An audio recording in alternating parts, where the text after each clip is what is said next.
Hey everybody, welcome back to Tech Odyssey.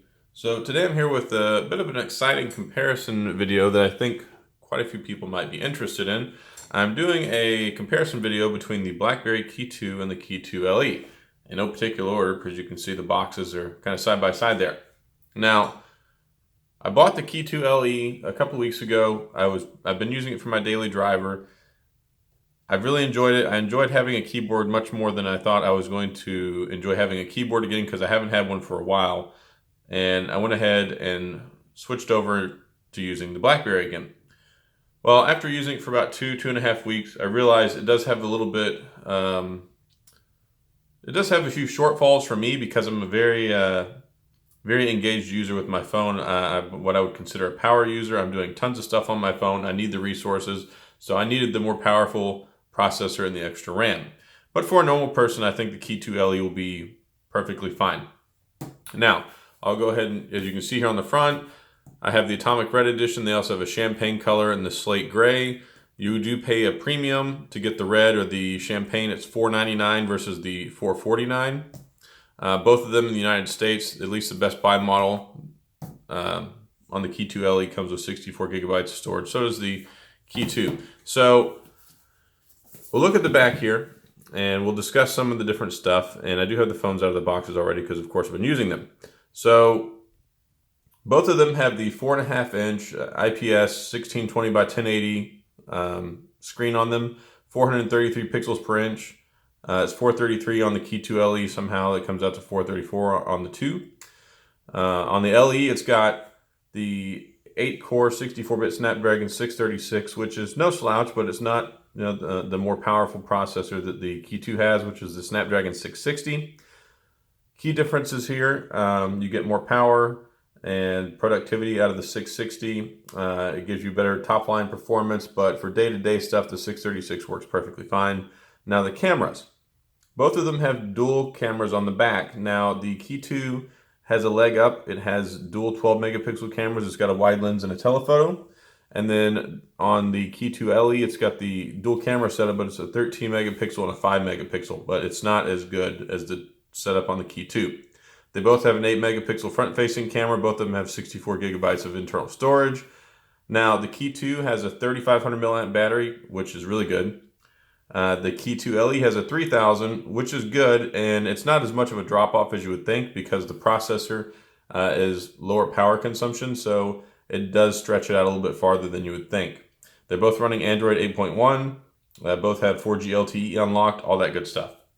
And like I said, they both have 64 gigs of internal storage, but the KEY2 has 6 gigabytes of RAM versus the 4 gigabytes of RAM in the LE.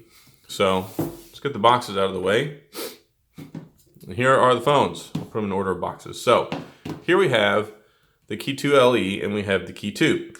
One other thing that they don't mention on the box is that the KEY2 has the capacitive touch-sensitive keyboard, which is kind of like an extension of the screen. It has gesture support. The KEY2 LE does not.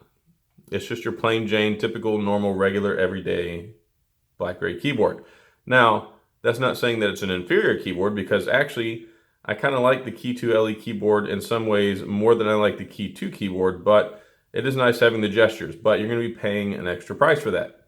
MSRP on the BlackBerry KEY2 is $649 versus MSRP on the Slate Gray KEY2 LE is $449 and $499 for the Champagne and the Atomic Red. Other key differences, construction. If you were to pick up the KEY2 LE in a vacuum and you'd never held a KEY2 before, it would feel perfectly fine to you. It feels feels relatively premium. It doesn't feel cheap. It does feel light and it feels balanced. The KEY2 also feels balanced, but it definitely feels heavier. And there's not much of a difference when it comes to the weight. The KEY2 LE weighs 156 grams, whereas the KEY2 weighs 168 grams. Now, that comes in at 5.5 ounces, well, 5.5 ounces on the LE and 5.92 ounces, just under 6, rounded up on the KEY2. Major construction differences, though. The KEY2 has an aluminum frame, whereas the KEY2 LE has a polycarbonate frame. Now, polycarbonate works perfectly fine. It's a good, solid build material, but it's not as premium, it's not as durable as the aluminum. Also, The buttons feel a little bit more sturdy on the KEY2, and overall the construction, it just feels better on the KEY2. KEY2 feels like a $600 premium device. It's built well. It's got a nice weight to it. Both of them are balanced very well. And you're not going to lose with either one of them. I mean, they're both solid. Neither one of them have IP, water, or dust protection, but they're still well made, and you're really not going to get that for a while unless they can come up with a way to seal them up because the keyboards are just so porous. It is what it is. But otherwise, they're both made very well. We've got the single speaker on the bottom. They both have the headphone jack up top. The backs are a little bit different. The texture even feels different. It's more of this dotted,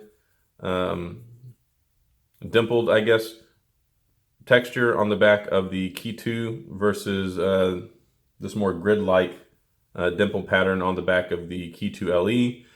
This one on the KEY2 LE is more flat.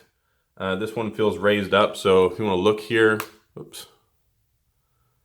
On the KEY2, it kind of raises up a little bit versus being more flat on the back of the KEY2 LE, which I think is what gives it that different overall feel when you pick it up too, along with the weight. But the KEY2, although it's only a couple grams heavier, it does feel heavier. You can feel it.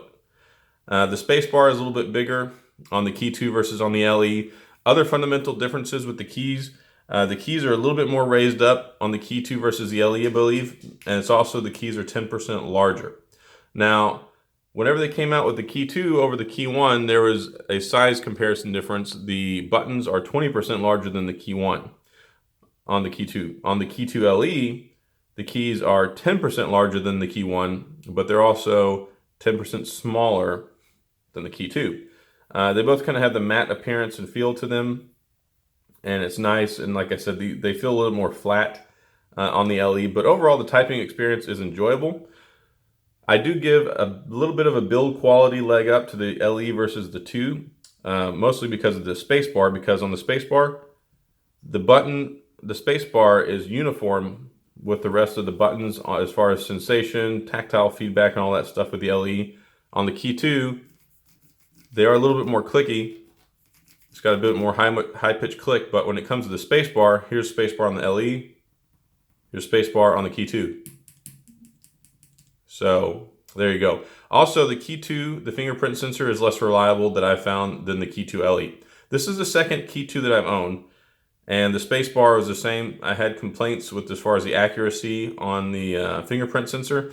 The fingerprint sensor feels slightly faster and is more accurate and more reliable on the KEY2 LE than it is on the KEY2, and it doesn't have the annoying high clicky sound. So I think the keyboard, if it had the touch capacitive features on it, I would probably prefer the KEY2 LE over the KEY2. Now, as far as the key presses go, to me, it does feel like the KEY2 is maybe like 10-15% easier to press than the LE buttons, and maybe that's because they feel more flat. So it requires more of a direct press on the button than like on a certain area of the key. I'm not sure, but my fingers do get a little tired sometimes when I'm typing long things on the LE. The KEY2, it does seem a little bit better. So here we go. With the phones. And if you're curious about the whole KEY2 LE swiping experience, so here we go.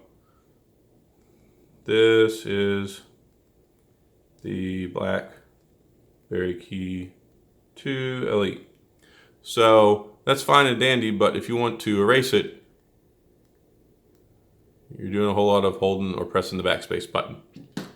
Whenever it comes to the KEY2, this is the BlackBerry KEY2. Ta-da! But wait, I can just swipe and it all goes away. And there's also one other fundamental difference too. If you look at the interfaces here for the typing, you see you've got that little media button there. You can pick that, click that directly to go to a picture versus having to hit the plus sign and then select it that way. So even though it's the same operating system, it's the same phone, that is a little bit different. Also, you get the predictive text. So say this, you can flick up and then see predictive is the best. Oops, I flicked myself away. So as you can see, you've got that as well, which you don't have with the KEY2 LE. because it's not touch sensitive. So that's one of the differences too. And then if you go, like for instance, if you go to Instagram, ta-da, you can swipe just fine on the screen, but keyboard does nothing. Whereas with the Key 2, let me get out of there. I'll open up Instagram and we can move things around here, or you can use the keyboard, the capacitive touch keyboard, and you can scroll with that. So those are just some of the little intricacies and differences. And I will say that I didn't miss the touch sensitive keyboard too much going to the LE. Had I been using the Key 2 and then went to the LE and it hadn't been a few months, it would probably irk me a little bit more, because I do occasionally use the keyboard to so I can swipe on it to scroll while I'm browsing things, because it's really nice not having to reach up or use two hands, so it makes one-handed use easier. But also, whenever I'm typing, it's really nice to be able to swipe backwards to delete things versus having to hold the delete button down. So that's about all I have. The screens are exactly the same, and I'm really hoping that it improves over the next iteration. So whenever the Key 3, if it comes out one day, comes out, I'm really hoping that they will go ahead and make a better screen, because that's something that really irritates me. I'm really hoping that Android Pie will come out soon for both of these devices, because I'm looking forward to it. I think we'll finally be able to get some additional gesture support in there to make it feel a little bit more like BlackBerry 10 if you ever use that. But otherwise, the phone hardware and the construction seems solid. Again, there's a $200 to $250 price difference if you don't care about the color. This atomic red I absolutely love. I'm really hoping that in the next phone that they make, whatever it is, they'll give color options like they did with the LE, because this red is on fire. I like it a lot, especially with the red case that I have. It looks really good. And then the BlackBerry Key 2, of course, it has the black and also the silver option. I went with black this time, as I did with my original one. I like it. I think it looks good. It looks very much like a BlackBerry, and I think it's worth the money. Both of them, I think, are worth the money.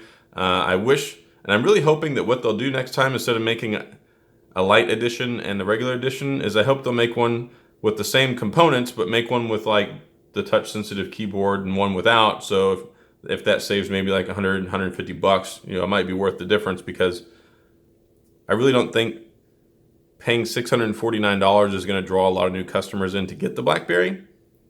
I mean, people who want it are going to buy it, but if they could get all the same performance and axe the touch-sensitive keyboard in one model and sell it for $100 less, that might be a better way to go. But either way, this is the LE and the Key 2 comparison review. If you have any questions or comments, please feel free to leave them down in the comment section. I'll get back with you. As always, thanks for tuning in. Hit the subscribe button, all that fancy stuff, and I appreciate your continued support. And I'll see you guys next time.